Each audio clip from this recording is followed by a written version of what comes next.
Le Vrac est heureux de vous présenter cet épisode de La Vitrine.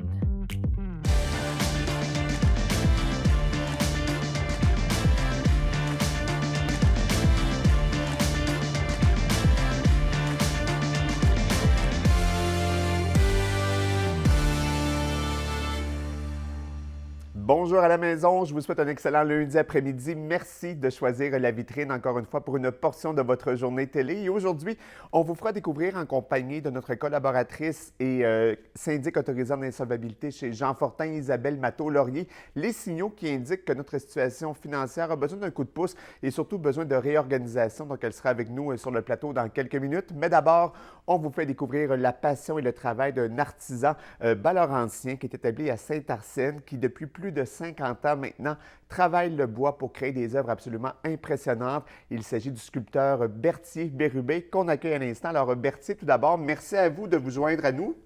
Merci, c'est un plaisir de venir vous voir. Bien, c'est un plaisir qui est partagé. J'ai vu le reportage que mon collègue Francis Gallard a réalisé avec vous la semaine dernière dans le cadre du culturel au TVA Nouvelle. Et je dois dire que j'ai vraiment eu envie d'en apprendre davantage sur votre démarche parce que votre parcours est quand même impressionnant. Ça fait déjà plus de 50 ans que vous sculptez le bois. D'abord, comment c'est né chez vous cette passion-là? Je suis venu au monde avec ça. Ah oui? Oui, j'ai découvert ça. Je n'ai pas découvert, ça faisait partie de moi-même. C'était presque né, en fait, chez vous. Ah oui, là. c'était officiel. Parce que déjà très jeune, je pense que vous fouilliez dans les tiroirs à ustensiles de votre mère pour commencer à travailler le bois avec ces couteaux-là. Oui, je travaillais avec son couteau de boucherie. C'était quand même dangereux et risqué à l'époque, là. Je me coupais, mais je gardais ça pour moi. Mais visiblement, il n'y avait pas seulement vous que vous coupiez parce que vous étiez en mesure de travailler le bois d'une façon exceptionnelle. Et depuis, bon, vous avez réalisé plus de 400 œuvres à ce jour. C'est quand même impressionnant, là. Oui, vu de même, oui. C'est toujours le jour. Bien, exactement. Mais qu'est-ce qui vous a intéressé particulièrement dans le bois comme médium de création? Parce que vous auriez pu vous tourner vers le marbre, vers l'argile ou encore vous tourner vers la peinture. Il y a plusieurs artistes qui choisissent d'autres médiums. Chez vous, pourquoi le bois avait quelque chose de si particulier? C'est la difficulté. Ah oui? Oui. Il faut vivre avec la fibre.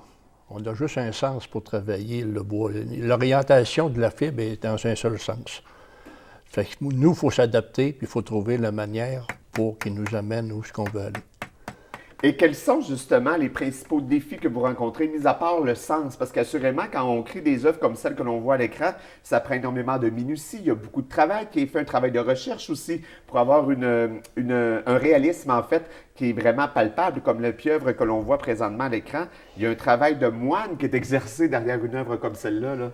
Oui, c'est ça que ça rend intéressant. C'est là que ça rend la chose intéressante, parce que là, notre cerveau travaille à maximum, là. Il faut trouver faut vivre avec le médium, il faut s'adapter avec l'outil, il faut s'adapter avec les positions.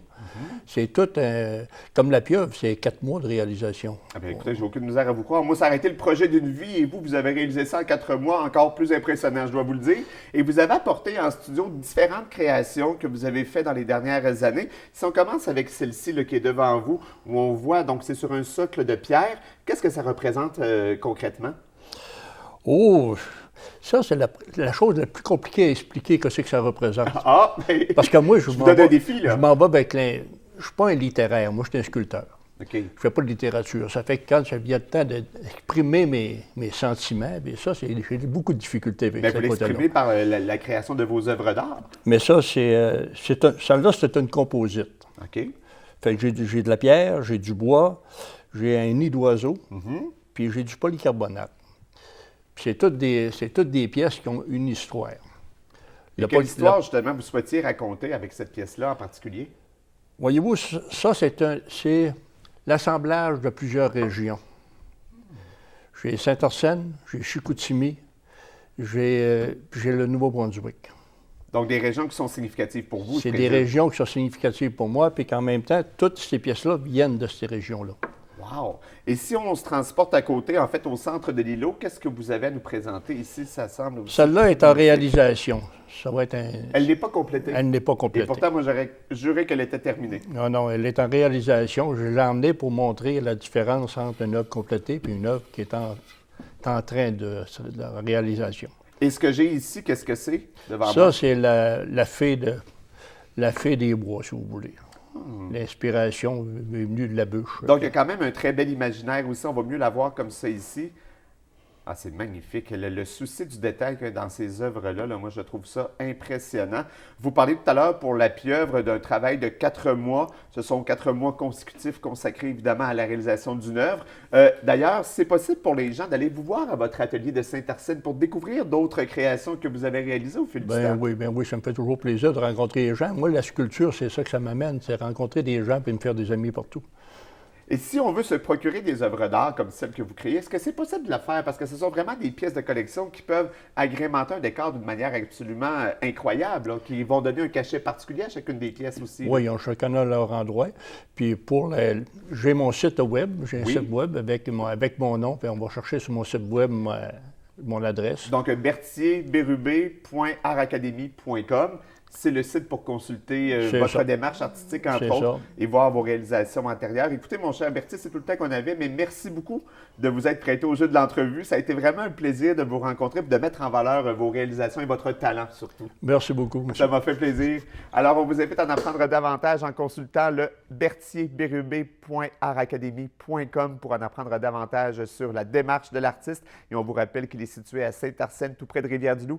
Donc, si vous voulez aller lui rendre visite à son atelier, seulement qu'à passer par son site web et à prendre rendez-vous avec lui, ça lui fera plaisir de vous accueillir.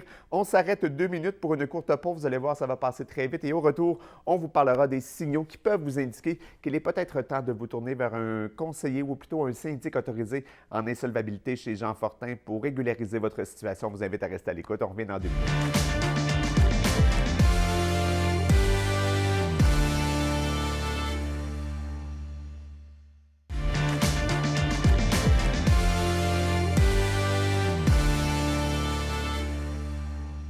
Nous sommes de retour à la vitrine. On vous parle maintenant de réorganisation financière en compagnie de notre collaboratrice et syndic autorisée chez Jean Fortin, Isabelle Matteau-Laurier, qui va nous faire un survol complet des principaux signaux qui indiquent qu'il est peut-être temps de se tourner vers un professionnel en insolvabilité. Alors Isabelle, tout d'abord, bienvenue à l'émission.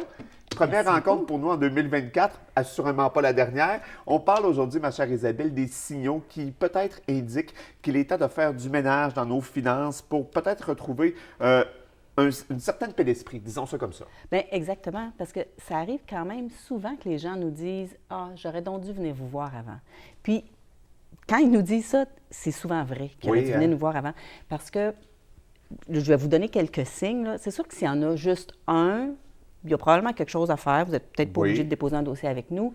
Quand il y en a 2, c'est le temps de venir nous voir parce qu'on commence à limiter les options qui peuvent être disponibles. Puis 3, bien, il commence à être des fois un peu tard. Oui. Mais qu'est-ce qui fait en sorte, selon toi, que les gens hésitent comme ça à se tourner vers vos services? Est-ce que c'est le sentiment de honte? Est-ce que c'est la gêne? Bien, oui, c'est principalement ça, je dirais, la gêne. Les gens ont toujours l'impression, bien, je vais essayer un petit peu plus, je vais essayer un petit peu plus. Peur du jugement, hein? Oui, exactement. Puis ça, là, ils ne devraient tellement pas avoir peur de ça parce que de venir nous rencontrer, là, c'est vraiment de décider de prendre ses affaires en main. Puis ça mérite des félicitations, à un moment donné, de se prendre en main. Fait que moi, je dis aux gens, faites attention aux signes. Quand vous commencez à être inquiet, si vous posez des questions, là, regardez comme il faut. Si votre sommeil est troublé là, parce que vous avez de la misère à arriver, là, ça, je pense que c'est un des principaux signes. Hein? Ah, définitivement. Mais il y a des outils, comme par exemple, moi, je vais vous dire, regardez votre taux d'endettement. Le ratio d'endettement, c'est un chiffre qui se calcule. C'est ce que les banques utilisent pour déterminer si vous êtes un risque ou non pour vous prêter. Pour un prêt. Oui. Fait que quand on a un ratio d'endettement qui est plus haut que 40 d'habitude, on ne réussira pas à avoir du crédit. Puis ça, le ratio d'endettement, c'est nos obligations financières divisées versus notre revenu. Notre revenu brut. Oui. Parfait. Fait que le loyer, les dettes, l'impôt sur le revenu. Sur notre site, vous pouvez aller sur jeanfortin.com, puis vous pouvez le calculer très, très facilement. Sinon, mais pour regarder les cartes de crédit, les gens qui ont 4 cartes de crédit ou plus peuvent commencer à se poser des questions. C'est sûr que quelqu'un qui a 4 cartes de crédit, qui en utilise une fois de temps en temps, il paye toujours, il n'y a pas de problème. Mais quelqu'un qui a besoin de cartes de crédit... Pour rouler, là, pour payer l'essentiel, disons ça comme ça. C'est ça que j'allais dire, exactement. Donc, si on utilise les cartes de crédit pour payer les dépenses de base comme l'épicerie puis l'essence, il y a un problème. Oui, non, c'est ça. Là. Si on l'utilise encore une fois juste pour accumuler les points, c'est une autre chose. Là. Mais quand on en a ça, besoin, quand on a besoin pour arriver, c'est un problème. Si on atteint le maximum sur une de nos cartes de crédit, bien, ça aussi, ça commence à être très dangereux d'avoir de la difficulté à finalement faire les paiements pour s'en sortir. Et c'est un cercle vicieux aussi, hein, parce que souvent, bon, on va avoir 2-3 cartes de crédit, comme tu le soulignais. Souvent, bon, on en a une qui est pleine, on va utiliser l'autre ou on va prendre de l'argent sur l'autre pour payer le paiement minimum de l'une des cartes. Ça, c'est l'enfer, là. Ça, c'est 3 signes, en Ah fait. non, mais Parce qu'il y a des gens qui font ça, puis parce qu'ils n'ont pas le choix. Prendre du crédit pour payer du crédit, là, ça, c'est le début... Le début de la fin. Oui, exactement. Puis, qu'est-ce que j'allais dire? Quand on fait juste le paiement minimum, je vous ai expliqué, il y a un petit bout de temps, une carte de crédit, 1 000 avec le taux d'intérêt actuellement, si on fait juste le paiement minimum qui est exigé, ça prend 11 ans à payer, puis ça coûte 2 000 en intérêt. Ça n'a aucun sens. Fait que quand on fait juste le paiement minimum, on finit pas par s'en sortir. Si on accumule des retards de paiement, puis là, des retards de paiement sur nos dettes, mais des retards de paiement sur notre loyer, sur nos services, sur notre compte de téléphone, c'est un signe évidemment qu'il y a quelque chose qui ne marche pas. Si on se rend jusqu'à ce que le créancier lui-même ait donné notre dossier à une agence de recouvrement, fait qu'on commence à avoir des appels d'agences de recouvrement, c'est parce que le créancier principal avait de la misère à nous faire payer encore plus.